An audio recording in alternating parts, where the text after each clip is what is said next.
¿Se puede poner a prueba vuestra tecnología de trading? Sí. ¿Y vuestra ejecución funciona al milisegundo? Sí. Y vuestros spreads están entre los más bajos del mercado, ¿no? Si quiere, puede probar nuestra primera demo. Es difícil encontrar un broker que cumpla con todas sus expectativas. O quizá no tanto. Active Trades, broker online desde 2001.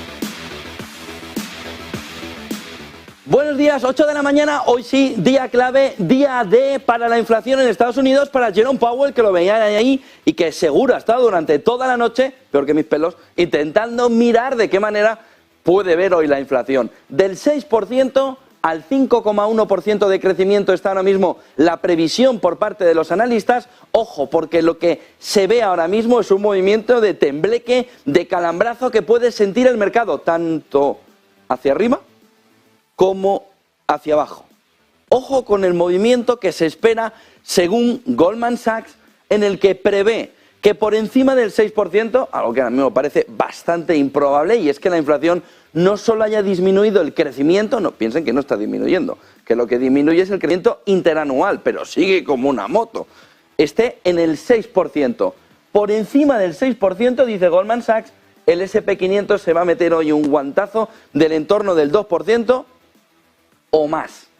Fíjense, porque entre el 5,2, se espera el 5,1, entre el 5,2% y el 6% bajaría en el entorno del 1 al 2% el S&P 500 en la jornada de hoy. Y entre un dato de crecimiento de la inflación interanual del 4,6% al 5,1% que se espera, es decir, bonito el dato, subiría entre el 0,5 y el 1. ¿Qué es lo que tenemos? La mediana, la media, donde están ahora mismo los analistas, entre el 4,6 y el 5,5. Vamos a ver si por encima del 5,2% esa bajada puede estar atenuada. Vamos a ver si entre el 4,6 y el 5,1% ese movimiento, el dato que salga de inflación, esa subida entre el 0,5 y el 1%, deja ahora mismo a Estados Unidos en una situación suficiente como para que la Fed haga pausa, última subida, pausa y empiece el pivote. Ojo, porque durante la última madrugada, durante las últimas horas, hora española, lo que se está comentando en Estados Unidos es que nos olvidemos del pivote. Que la fotografía, una vez superada la crisis financiera bancaria, está en que los bancos centrales dicen, pégale al techo y al techo y al techo hasta que caiga. Ojo, porque menor del 4,6% significa que la Fed ya está. Es decir, el inversor se relame, le cae aquí toda la comidica y además toda la salivilla y de ya. Y a partir de ahí, en una inflación que esté en el entorno del 4,6% hacia abajo, es decir, menos del 4,6%, el movimiento y el calambrazo alcista del S&P 500 puede estar por encima del 2%. Aquí tenemos todas las posiciones para un día en el que está todo el mercado así. Vamos, a las 2:30, especial aquí, con todo el detalle de lo que la inflación le ha supuesto ya a Estados Unidos en los últimos movimientos del último mes. El dato hoy es clave. Es quizá el dato más importante de cara a la reunión de mayo. Le llega muy pronto a la Reserva Federal. Luego va a tener que comentar, al estilo de lo que hicieron ayer distintos miembros de la Fed, me gusta, no me gusta, la inflación más, menos más. Vamos a ver el menos más cómo empieza a repercutir. Pero tienen aquí todas las posiciones, según Goldman Sachs, por encima de una inflación del 6% en Estados Unidos, cojan café, 2 tazas, cinturón de seguridad abrochado y a esperar, porque además saben que puede ver el movimiento de la primera media hora en el que estamos todavía expuestos a ver qué puede suceder. Entre el 5,2% de la inflación y el 6%, cuidado con el movimiento, también a la baja, es decir, que no se cumpla el 5,1% que espera ahora mismo el mercado, y entre el 4,6% y el 5,1% vamos a ver el movimiento de subida. Fíjense, porque esto es lo que se espera, esta es la previsión, siguiente gráfico, sobre cómo se comporta cómo se puede comportar o qué esperamos del dato de inflación en la jornada de hoy. Vamos a ver el siguiente gráfico, tenemos aquí y aquí. Miren, porque el movimiento está aquí, 2:30 de la tarde, vamos a ver cómo repercute, cómo funciona este dato de inflación. Mirando también a la subyacente, tenemos una inflación subyacente del 5,5% en el anterior dato. Este 5,5% se espera que se reduzca, que se amplíe, al 5,6%. Este dato de subyacente, sin alimentos y sin energía, va a ser la clave que vamos también a mirar junto con la inflación general, y a partir de ahí la mensualizada es la clave, aquí y aquí. ¿Qué es lo que se espera? 0,4 de subida de la inflación subyacente, una décima menos de lo que se esperaba. Fíjense, el movimiento es al revés.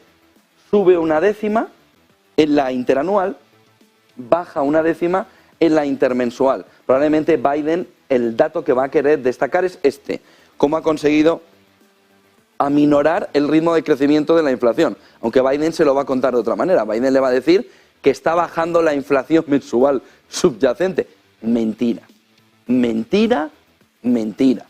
El ritmo sigue siendo más 0,4, no menos 0,4. Que al final parece que se han perdido el capítulo de Barrio Sésamo en el que les contaban positivo o negativo.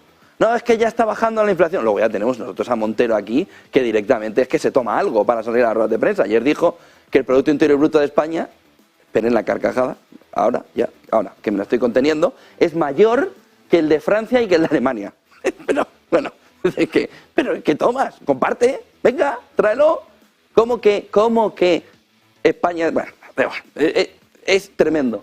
Pero está en que parte de nuestros políticos se han perdido una parte de Barrio Sésamo en su infancia.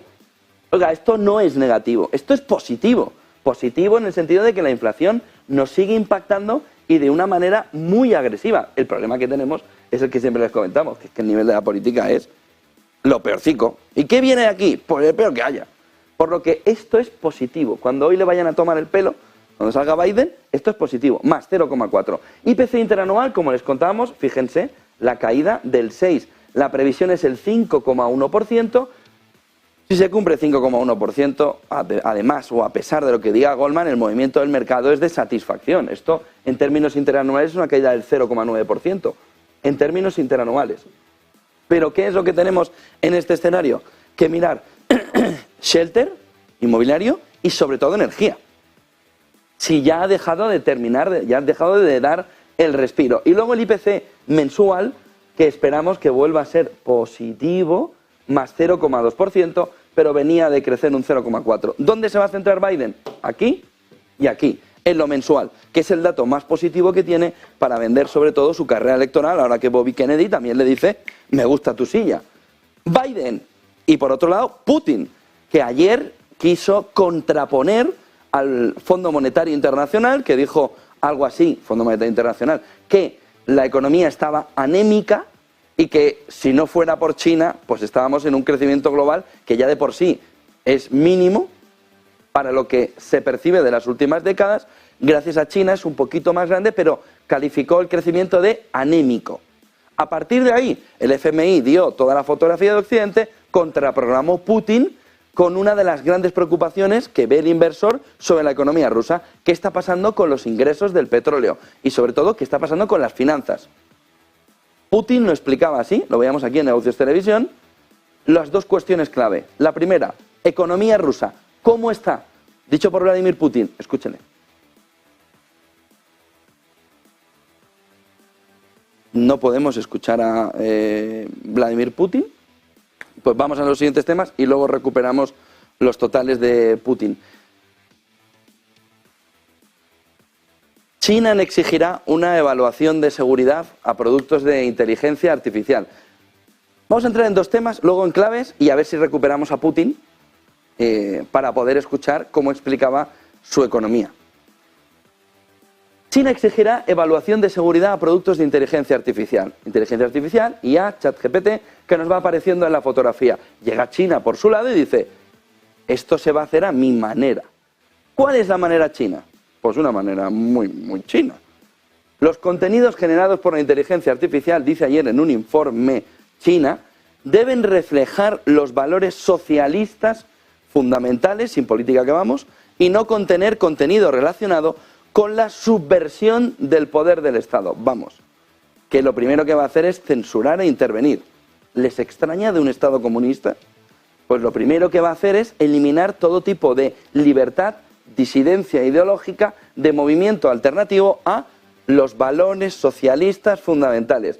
¿Esto significa que China no va a entrar en la inteligencia artificial con toda la fuerza que pudiera tener? No, para nada. China va a entrar con miles y miles y miles de millones en este entorno de la inteligencia artificial a su manera. Ojo, porque el documento presentado ayer por China nos pone ante la tesitura de que China va a contraponer WhatsApp Baidu, va a contraponer Amazon Alibaba, va a contraponer su propio sistema, TikTok, pero luego lo va a lanzar al mundo. De tal manera que ese sistema de inteligencia artificial, cuando llegue al resto del mundo, va a venir ya con la censura puesta. Va a venir con que tiene que defender valores socialistas fundamentales. Dentro de 5 años no nos extrañemos cuando digamos, es que la inteligencia artificial huele un poco a China. Bueno, es que nos espía. Dice, bueno, es que te lo está diciendo de antemano. Te está diciendo de antemano que va a intentar meter un movimiento de valores socialistas fundamentales, intentando no contener contenido relacionado con la subversión del poder del Estado, no de los Estados. No, es que no se va a poder atacar al Estado en Francia, que ayer le dijeron de todo a Macron en esa comparecencia, en esa exposición en La Haya que tenía, en la que le dijeron el presidente hipócrita, ¿no? Pues todo eso que no salga. ¿Por qué? Porque va con la subversión del poder del Estado. No, no significa eso. Lo que no quiere es que salga cuando se lo digan a Xi Jinping. El de Macron, potencialo. Y valores socialistas fundamentales. Dice, antes de prestar servicios al público que utilicen productos de inteligencia artificial generativa, ChatGPT, se debe solicitar una inspección de seguridad a los departamentos regulatorios de Internet, dice ayer la Administración del Ciberespacio de China.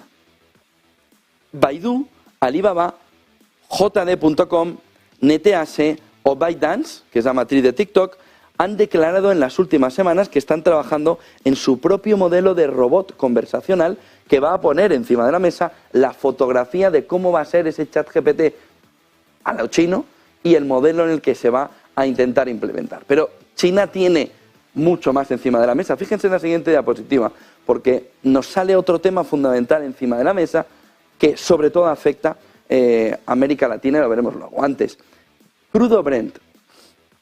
Los precios del crudo Brent, dice Bank of America, en una nota que ha publicado Francisco Blanch esta noche, el estratega de materias primas y derivados de Bank of America, hace un tocho importante en el informe y dice, los precios del crudo Brent han pasado de un máximo de $139 el barril en el primer semestre del año pasado, del 2022, a un mínimo de 70 en el primer semestre del 2023. Lo que ha llevado al Banco Central del Petróleo, es decir, a la OPEP, a retirar por sorpresa 1,66 millones de barriles diarios del mercado. 1,66 millones de barriles diarios. Con este novedoso planteamiento, la OPEP, que le acaba de llamar el Banco Central del Petróleo, espera, 1, compensar los riesgos para la demanda de petróleo derivados de la crisis bancaria. Ese petróleo, bancos dinero. 2, desalentar la macroespeculación contra los mercados petroleros. Dicho de otro modo, el grupo está decidido a preservar el valor del crudo incluso en una recesión, sobre todo en un contexto de elevada inflación. Dice, y no quiere esperar a que los precios del petróleo caigan por debajo de los $50 del barril. ¡Ey! Parón aquí. Ojo, porque nos está diciendo Bank of America, a través de Francisco Blanch, cuál era el punto clave en el que la OPEP no quería verse en el entorno de una recesión económica. Y lo acaba de poner encima de la mesa. No quiere que los precios caigan por debajo de los $50 el barril. Dice, no quieren que lleguen hasta allí para tomar una decisión de recorte de la oferta como ha podido hacer en el pasado.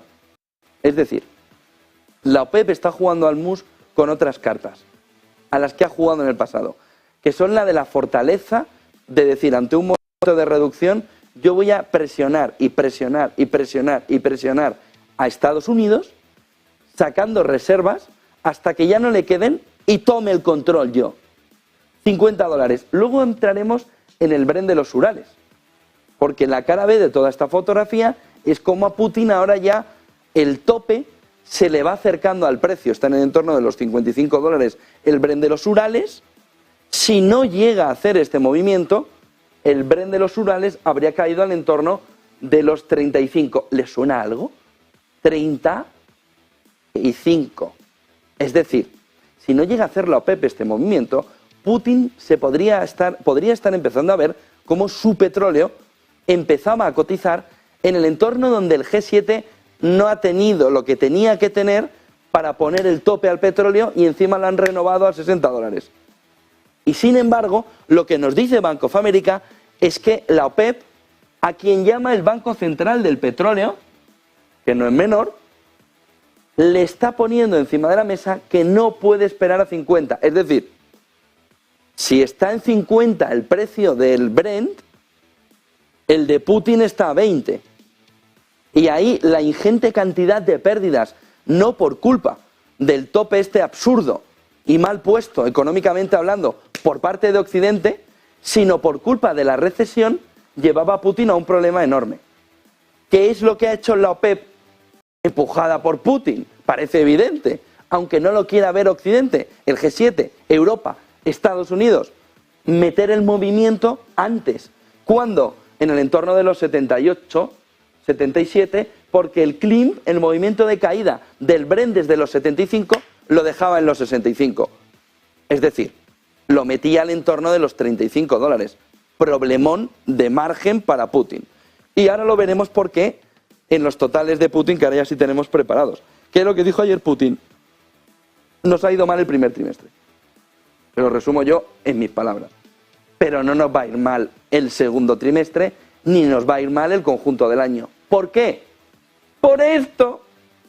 Porque lo que ha hecho, y fíjense que esto lo dice Bank of America, Francisco Blanch, es meterle un movimiento a la OPEP, por no decirle otra cosa, y decirle que me quites petróleo del mercado, que me voy a meter en $30, que es donde los cazurros estos de Occidente no me quieren poner el tope al petróleo. Y al final los cazurros no me van a meter el tope al petróleo a 30 y la OPEP no estáis impidiendo que me vaya a 30. Y de ahí que Francisco Blanch, de una manera un poco así, dice, no ha querido esperar a que caigan por debajo de $50, que $50 es el Armagedón económico de Putin. Putin tiene un país que es una gasolinera. Venga petróleo, venga, que no lo quieres tú al otro, que no lo quieres tampoco tú a India, que no lo quieres tú, me voy a China. Pero si China le puede comprar todo. Solo con la relación con China, Putin tiene sus problemas económicos arreglados, salvo que China no es tonta. Xi Jinping no es tonto. Oye, tu Brent de los Urales cotiza 25. Dame todo, que lo voy a almacenar donde sea. ¿Qué es lo que le ha forzado a la OPEP? A este número. Aquí no podemos llegar.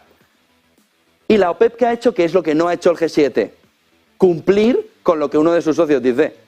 Para arriba el precio del petróleo. Esta mañana en 85,84, subida del 0,27%. A partir de ahí, dice, la OPEP intenta enseñar a los operadores del petróleo a no oponerse a sus decisiones. ¿Por qué?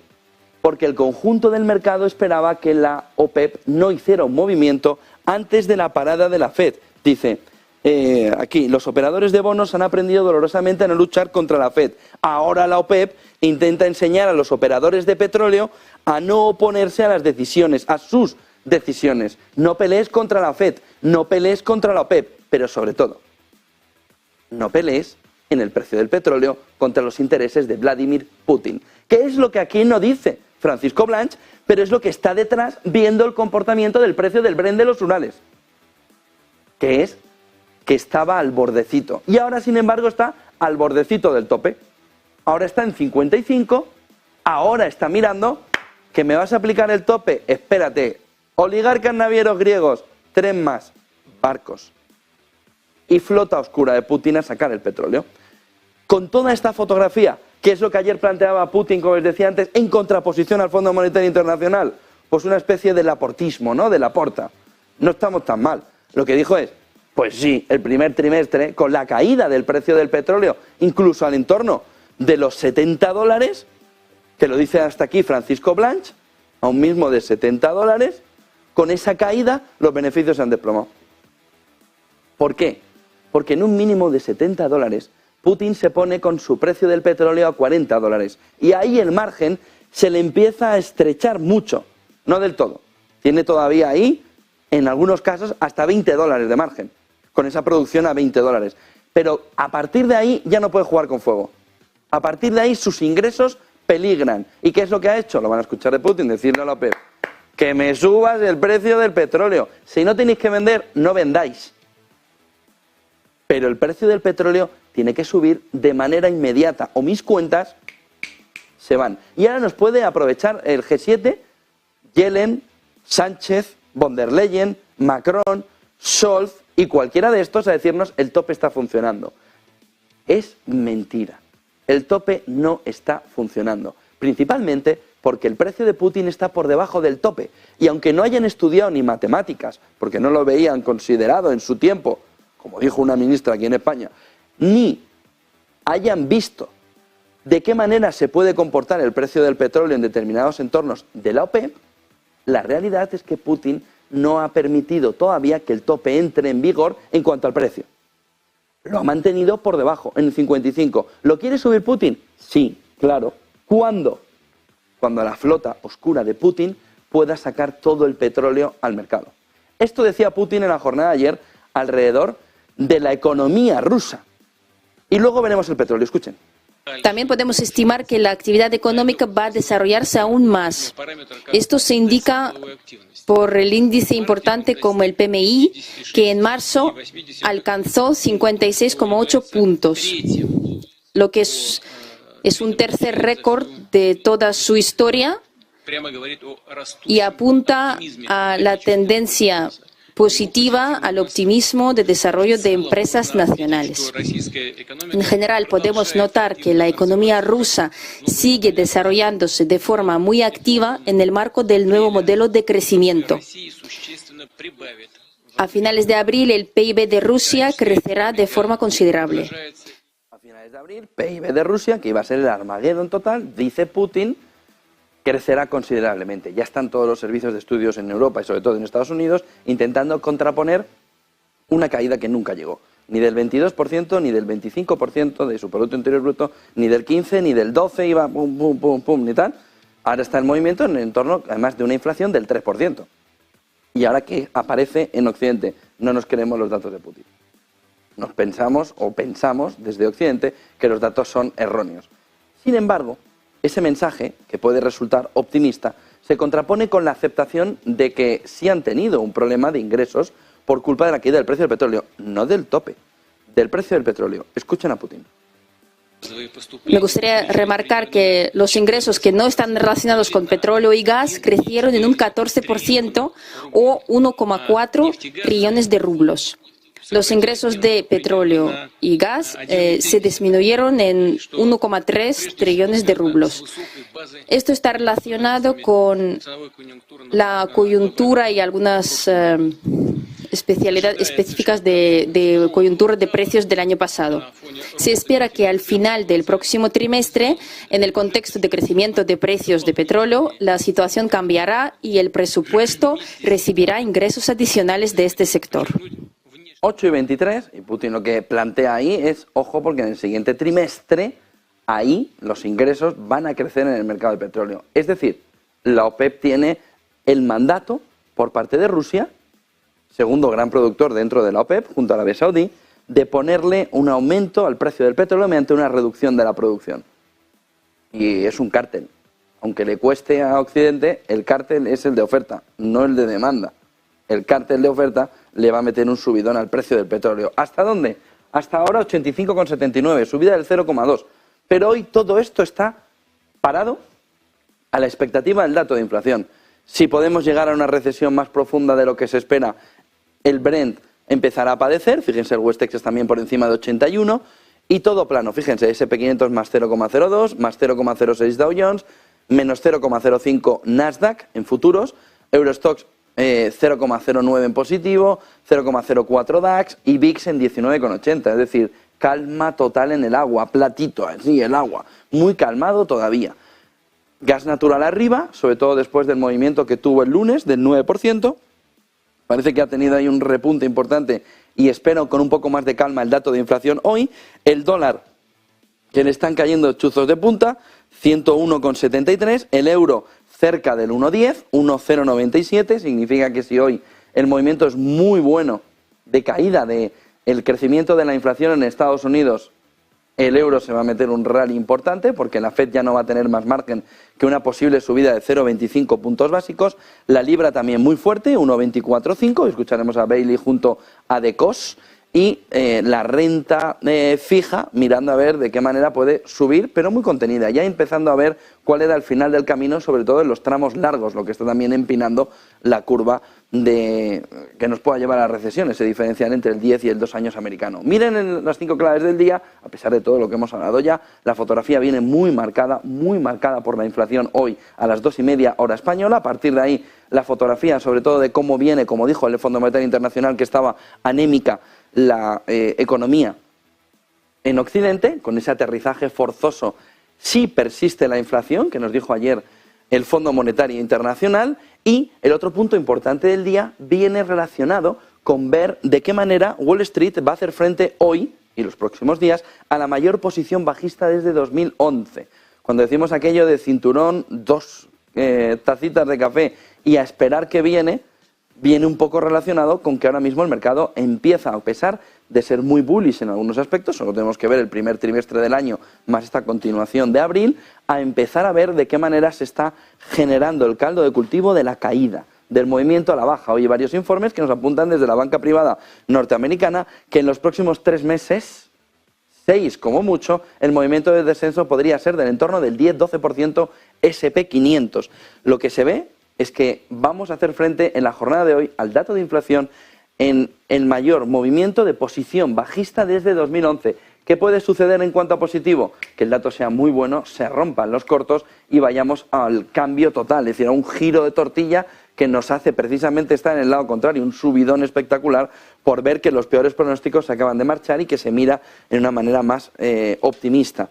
BlackRock cree que la inflación no bajará y que habrá recortes de tipos este año. BlackRock manda en ese comentario semanal una fotografía en la que dice que todos aquellos que están pensando que la FED va a bajar tipos de interés, dice el comentario, se han equivocado, están equivocados, se van a equivocar. La FED no tendrá margen para bajar tipos en 2023. Es muy negativo el planteamiento que hace BlackRock en el informe semanal, en ese comentario semanal al mercado. Y lo que plantea es: la inflación va a ceder, pero no va a ceder al ritmo que se espera por parte del inversor, de tal manera que la FED hará una pausa y la mantendrá durante un largo periodo e incluso retomará el alza de tipos durante 2023 si ve que la inflación no baja al ritmo que se esperaba. Y lo peor de todo de BlackRock es que nos apunta a que a medio y largo plazo la inflación va a estar por encima del objetivo de la FED. Y eso sí es un planteamiento complicado para la FED, que saben que tiene que jugar con un trilema de estabilidad, de crecimiento y sobre todo de inflación. Y esa inflación con un planteamiento a largo plazo es 2025, 2026, 2027, que la inflación esté por encima del 2%, con fuerza, es decir, 2,5, 2,6, 2,3, 2,8, en ese entorno nos va a jugar otra vez el discurso de si la FED tiene que cambiar el objetivo inflacionario, porque ya no afecta a un shock de oferta, no afecta a un problema de demanda, afecta a un problema estructural. Tecnología, cambio en la manera en la que los puestos de trabajo se enfrentan a un mercado digitalizado, sobre todo por la inteligencia artificial, y un mercado laboral donde el movimiento de envejecimiento poblacional nos cambia el modelo. Y a partir de ahí, subidas salariales más fuertes, inflación menos controlada. BlackRock plantea que vamos a una inflación más alta del 2% a más largo plazo. Vamos, que alguien se levantó con las ganas ayer en BlackRock de poner todo negativo, negativo, negativo. Oiga, ¿y cómo puedo yo antes de la inflación liarla? Vamos a decir todo esto. Lo que plantea es todo negativo, todo negativo, todo negativo. Que no va a bajar, que no habrá recortes, que no va a bajar lo suficiente. Brent de los Urales, que les decía antes, se acerca al tope de los $60 en el G7, luego veremos en gráficos, se sitúa ya en el entorno de los $55, el tope del G7, si el Brent superara, de Urales, el de Rusia, superara con fuerza los $60, ojo porque ahí el G7 sí tiene un problema. Fíjense en este gráfico porque nos enseña cómo el Brent de los Urales, que es la línea rosita esta, magenta, nos estaría comportando un movimiento de subida, fíjense, muy cerca ya del entorno del tope que sería el price cap del G7. Pero fíjense dónde está la fotografía del next step de toda esta historia. ¿Qué va a suceder si supera los $60, como quiere Putin? ¿Y a quién le va a dar el petróleo? Pues aquí lo tienen, a India. Este es el precio al que ya ahora, hoy, está vendiendo a India. ¿Por qué? Pues porque India no está sola comprándole el petróleo a Putin. Tiene al mayor comprador de petróleo del mundo comprando también petróleo a Putin. Y lo quiere todo. Se llama China. ¿Qué hace India para poder comprar el petróleo? Dinerito como este. ¿Qué lo quieres? ¿Respaldar en oro, en rupias o en plata? ¿A qué te gusta, Vladimir? Y entonces, fíjense el precio que le pone India al petróleo ruso, que ya está muy por encima del precio del tope del G7 de Occidente, de Europa, de Estados Unidos, lo tiene ya situado por encima de los $70. ¿Qué quiere Putin? Putin quiere llevarse todo a este entorno. Putin quiere devolver todo a este entorno. ¿Por qué?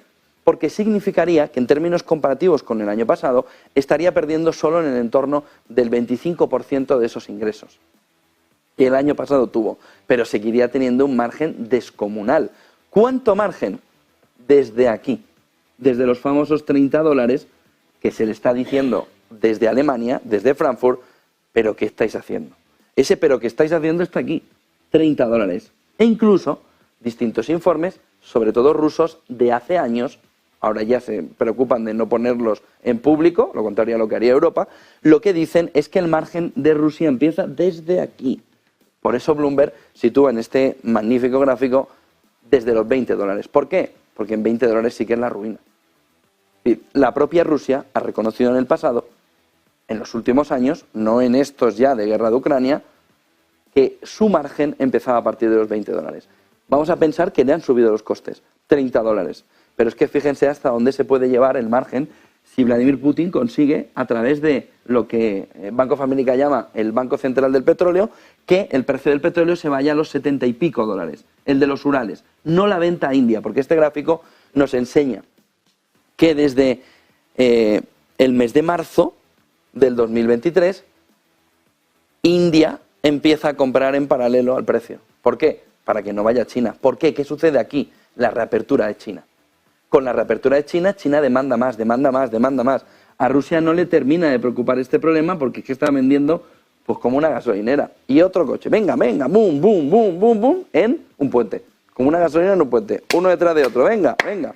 ¿Qué es lo que le pasa a India? Oye, es que yo me quiero asegurar que tengo el suministro, lo necesito. Y a estos precios todavía es más competitivo que como está comprando Occidente, que está ahora mismo aquí, en 85. Por lo que hasta aquí, y fíjense, cuando el precio del petróleo del Brent estuvo bajando al entorno de los 75, todavía estaba comprándolo en 60 India. Lo tienen perfectamente planeado. Volvamos a las claves del día. Lo tienen perfectamente planeado. Saben perfectamente cuáles son los márgenes, porque son los productores.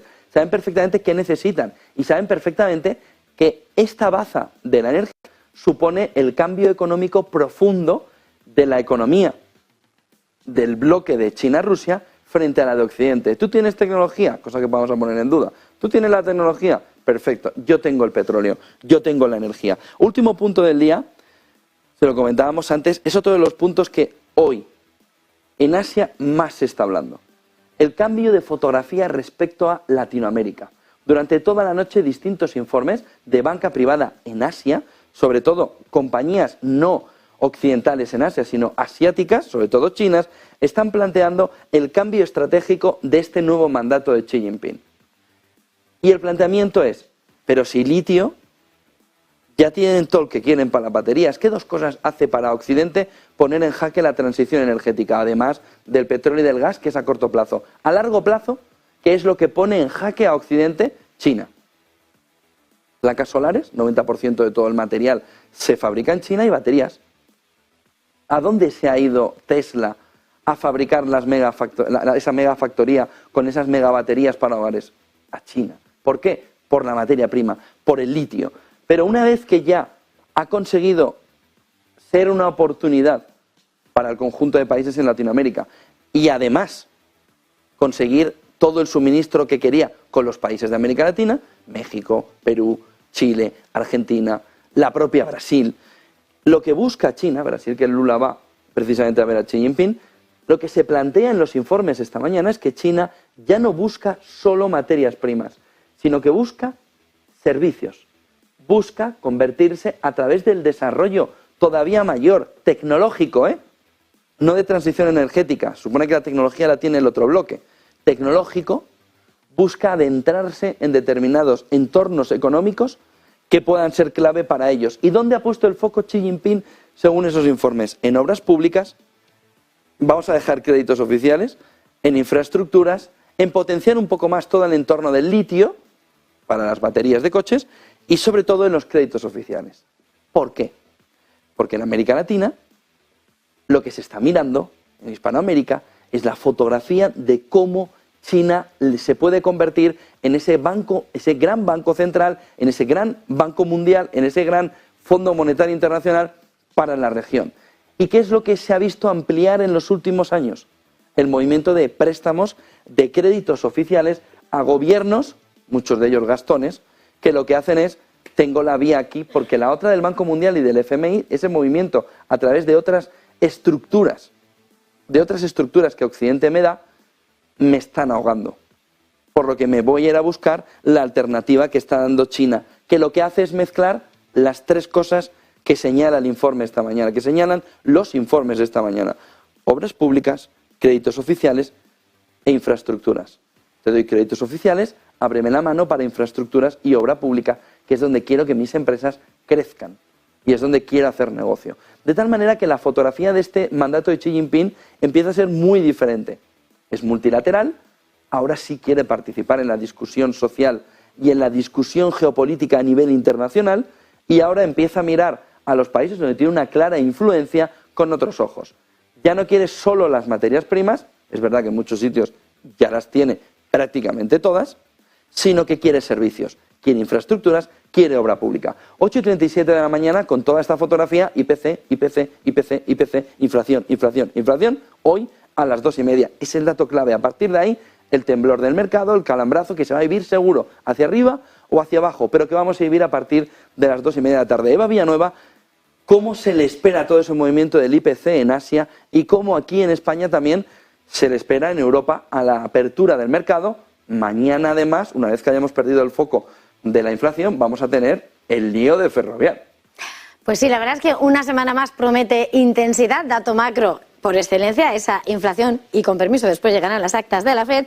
Y lo que prometen a esta hora los futuros europeos son un inicio de sesión en este Ecuador de la semana con avances muy moderados, futuros del DAX que apenas suben, pero suben 15.809 puntos, futuros del IBEX que anticipan avances del 0,19% hasta los 9.255 puntos. Todo esto en una jornada en la que hemos conocido datos macroeconómicos en Japón, fuertes datos en producción, pedidos de maquinaria, y el índice Nikkei avanza el 0,57%. Una sesión en la que entre los valores protagonistas hemos visto el comportamiento de esas tecnológicas con avances del 1,40% para Advantes y, sin embargo, SoftBank, que avanza ese 1,5%, mientras que Lasertec retrocede muy tímidamente. Importante también en lo que es la crónica de la mañana en Japón, recordemos que Katsuo Ueda, nuevo gobernador del Banco de Japón, parte rumbo a esa visita a Estados Unidos tras asumir el cargo, pero esta mañana hemos escuchado las declaraciones del vicegobernador del Banco de Japón, Uchida, que ha dicho que el BOJ va a continuar con la flexibilización monetaria para lograr ese objetivo de estabilidad de precios de manera estable y sostenible, y confirma que la economía de Japón se está recuperando y que continuará recuperándose en el futuro. Además, dice que los impactos se limitan al aumento de la incertidumbre sobre el sistema financiero mundial tras el nerviosismo de la banca occidental. ¿Qué hemos visto en Hong Kong?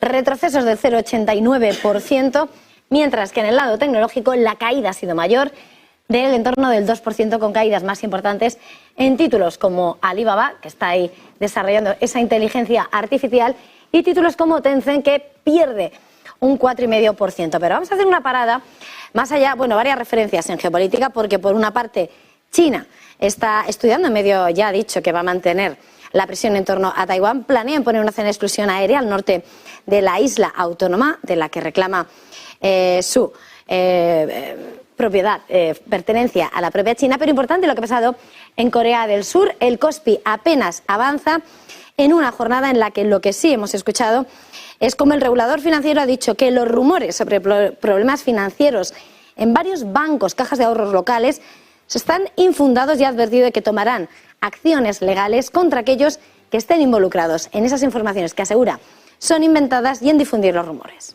Gracias, Eva Villanueva. Déjeme que entremos un poquito en Ferrovial y luego volvemos otra vez a IPC y a cómo BlackRock ve la fotografía. Se ha puesto de moda mandarse cartas. También están enamorados el gobierno y Ferrovial, y entonces se van mandando cartitas. Qué guapo eres, qué bonito, cómo me gustan tus infraestructuras. Oh, qué ministra tan maravillosa tenemos en economía. Pero luego, la puya. Sobre todo el movimiento de sí, qué bonito, pero sí vamos a hacer todo lo posible, pero mejor te quedas tú solo con tu país. Bueno, qué bonitos sois, cómo me gustan vuestras infraestructuras, como te vayas te entenas. Y esa es la fotografía de las misivas. Se ha puesto de moda hacer una especie de carteo amoroso, pero como les digo, para luego meterle un guantazo directamente en ese sentido económico, de decirle, que no te vayas. Las cartas han ido desde Ferrovial, en la jornada de ayer, al gobierno, el gobierno se la devolvía, ya podían reunirse. Pues no, cartita para aquí, cartita para allá. ¿Qué es lo que plantea, dejando a un lado todo lo demás?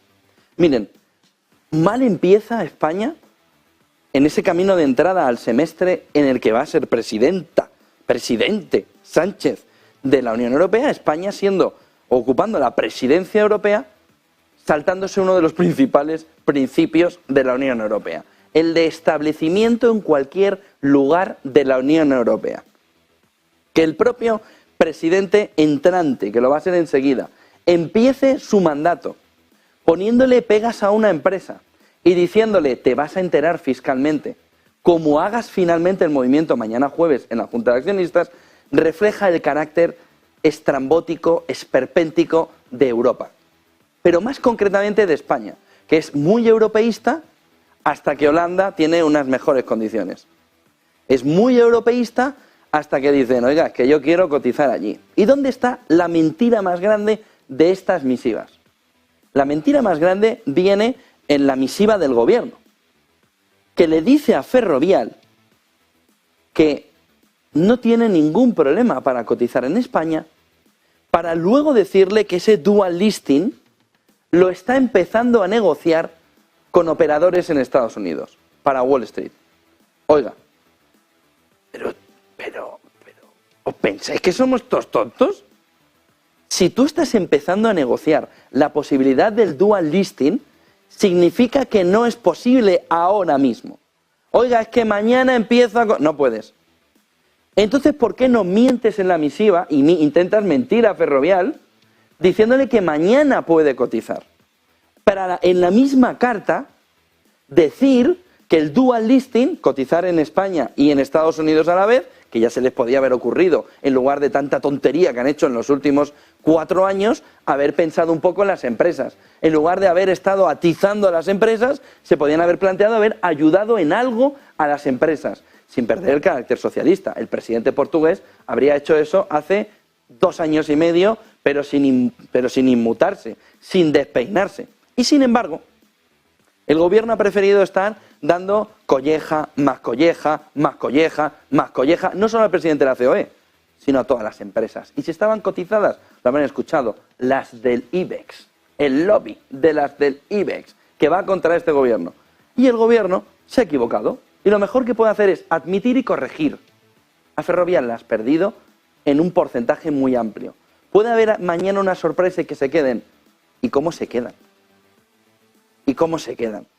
Si llegados a este punto, en el que además el gobierno le miente directamente a la cara, y a todos los españoles en esa carta, pero no es novedad, lo mejor que puede hacer Ferrovial es pirarse.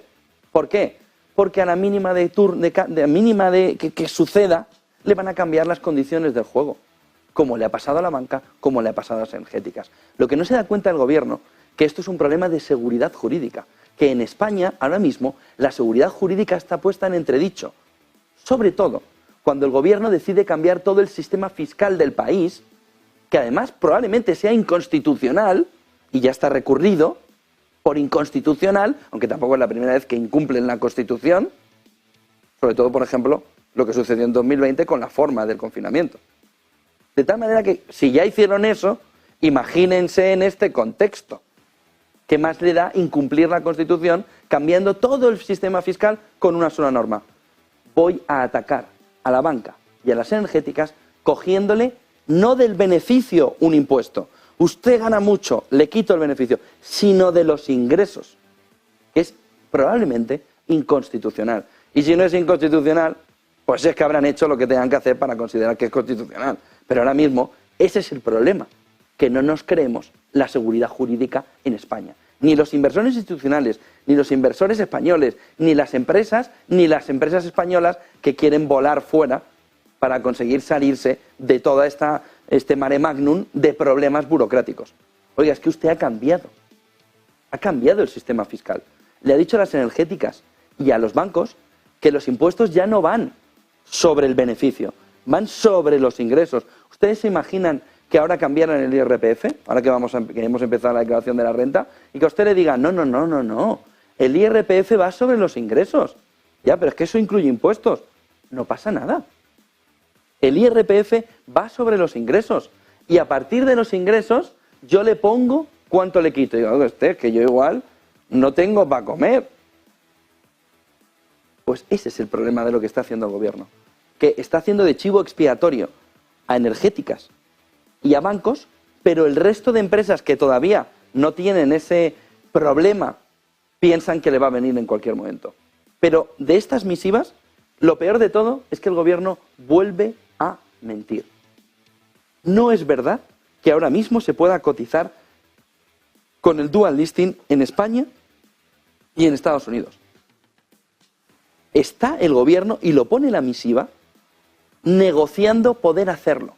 Es decir, se podrá o no, pero se podrá en futuro. ¿Sabe qué? Parece que a la clase de lengua tampoco fueron. Se podrá, no se puede. Y si no se puede, y Ferrovial quiere cotizar en Estados Unidos, oye, que tendrá su más movida Ferrovial para irse. Pero lo que está diciendo el gobierno no es verdad. Más gráficos del día. 8:47 de la mañana, grábense.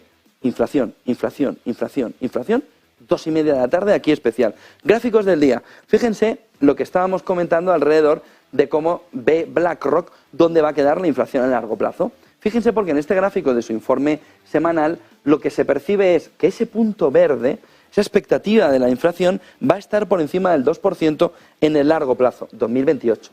Es decir, en un largo plazo, BlackRock cree que por motivos demográficos, tecnológicos, sobre todo en el mercado laboral, con un cambio profundo, histórico, que no se ha vivido desde hace más allá de décadas, nos vamos a quedar con una inflación que va a estar por encima del objetivo de la Reserva Federal a largo plazo. Aún así, piensen que si el objetivo está aquí, tenemos todavía un miedo de altura muy importante.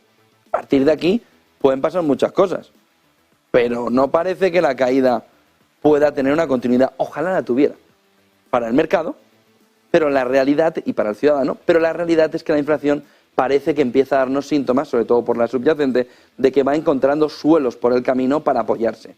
Miren el siguiente gráfico, porque en este escenario, donde la inflación a largo plazo, pero también a corto, BlackRock espera que no se modifique los tipos de interés en 2023, lo que cree BlackRock es que hay que intervenir, ¿dónde? Ayer decíamos el dilema Bitcoin-oro, el dilema del $1 billón. ¿Qué es lo que dice BlackRock? Al oro de cabeza, pero de cabeza. Quiere seguridad, monetarios y oro. Y luego, fíjense, mercados europeos. ¿Por qué? Porque BlackRock espera que la recesión no golpee, o al menos no golpee tan fuerte como se esperaba, a Europa, sobre todo a Alemania. Y ahí cambian todas las perspectivas. Cuando la recesión no llega de una manera tan agresiva, el problema se va. Italian, el 10 años, también en una posición positiva. Mercados americanos que van subiendo en la fotografía, 10 años americano que va subiendo también en la fotografía, y a partir de ahí empiezan. Ojo con el investment grade del Global Corporate, que todavía sigue teniendo un posicionamiento positivo importante, pero empieza a tener sus momentos. El Bund alemán de 10 años, que empieza también a recoger, y sobre todo el High Yield, que ahora ya, junto con los mercados emergentes, que habíamos puesto un rango muy amplio durante el año, empiezan a perder camino. Emergentes, en un movimiento en el que ya no se espera tanto recorrido. Fíjense que en el year to date lo que tenemos es que no se está consiguiendo llegar a la expectativa esperada por parte del rango marcado por BlackRock, y lo mismo con el High Yield. Y luego tenemos el Dollar Index, que ya han visto antes, que es el gran vapuleado de este 2023, después de un 2022 espectacular, dando la teoría de que todo lo que sube baja. Y ojo con el Brent, que lo que tiene es un comportamiento negativo de caída todavía, de underperform, del más del 10% desde los niveles actuales. Aún así, lo que se percibe es que también tiene un recorrido al alza después de todo lo ganado. Miren el siguiente gráfico, que nos marca también esta mañana las posiciones cortas. Este gráfico lo que nos enseña es que hoy se juega el partidazo. Hoy hay Champions, pero no el Chelsea-Madrid, Madrid-Chelsea. Hoy la fotografía está en ver cómo los cortos, que están bajistas, en el mayor posicionamiento desde 2011, o ganan o se van de la competición. Como hoy el dato de inflación caiga por debajo del 5,1%, miren cómo Shakira, pum, pum, pum, pum, pum, pum, pum, empiezan a saltar todos, en carrera.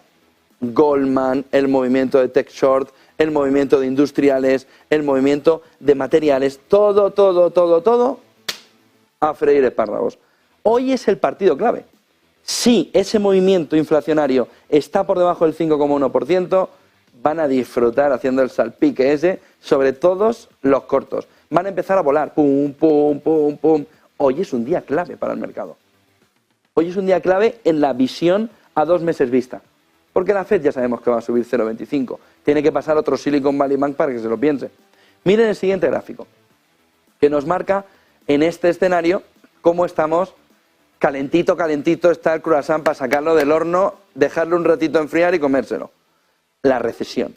Estamos en el momento en el que la curva del 10 años y del 2 años americano, que le hemos hablado de esto más que mi abuela de las historietas de su juventud, está ya mostrándonos que en las últimas 4 recesiones estamos llegando al momento. Fíjense, se toca la inversión de la curva, se recupera, se entra en recesión. Se toca al final de la curva, se recupera esa pendiente, entramos en recesión. Se toca al final de la curva, 2009, en la subida encontramos la recesión. Se toca en 2019 la parte baja de la inversión de la curva, al recuperarse entramos en la recesión. Se toca la parte baja, ya lo hemos hecho, y estamos ya subiendo. Es decir, cumpliendo todo el movimiento de qué tiene que suceder, lo que pasa es que, claro, fíjense, ya estamos entrando en... ¡Pum! Esto no es matemática pura, ese es el problema. Esto no es aparcar con el coche, es aparcar con el barco. Es decir, no es tan fácil. El movimiento te lleva, la marea te lleva, que dices, espérate que nos queda todavía otra bajada. Espérate que nos queda todavía pensar un poco antes de entrar en la recesión. Fíjense aquí, ya aparecía en el 89 que teníamos la entrada en la recesión con la recuperación de la inversión de la curva, y todavía tuvo 2 calambrazos más antes de terminar finalmente subiendo. ¿Puede subir desde aquí como estamos ahora y entrar ya en recesión ya? Pues no lo sabe nadie. Ahora, que la inversión de la curva nos está marcando que esto ya está calentito para comer, está marcándonoslo. ¿Cuánto? Depende de qué haga ahora la inversión de la curva. Y lo que se espera que haga ahora es ir recuperando un poco más. Y en cuanto recupere un poco más, tenemos la fotografía. Miren el siguiente gráfico, que nos marca también esta mañana como el movimiento de crecimiento por parte del Fondo Monetario Internacional de previsión para 2023 nos marca caída muy importante en este año y movimiento ya de empezar la recuperación de cara al forecast de 23 y 24. Pero, lo que decía el FMI, esto es un crecimiento anémico. En este gráfico de Bloomberg con datos del Fondo Monetario Internacional. Miren el siguiente gráfico que nos marca también el movimiento de que el dólar estadounidense desde máximos cayó un 58% de las reservas conocidas. Es decir, el dólar estadounidense cayó al 58% de las reservas globales conocidas en el cuarto trimestre, el nivel más bajo desde 1995. La desdolarización, que es un poco exagerada, pero que se empieza a ver, es decir, exagerado es decir que el dólar va a acabar. No sé, pero mañana no. Pero hay apocalíptico que de que se acaba el dólar y mira, tengo aquí.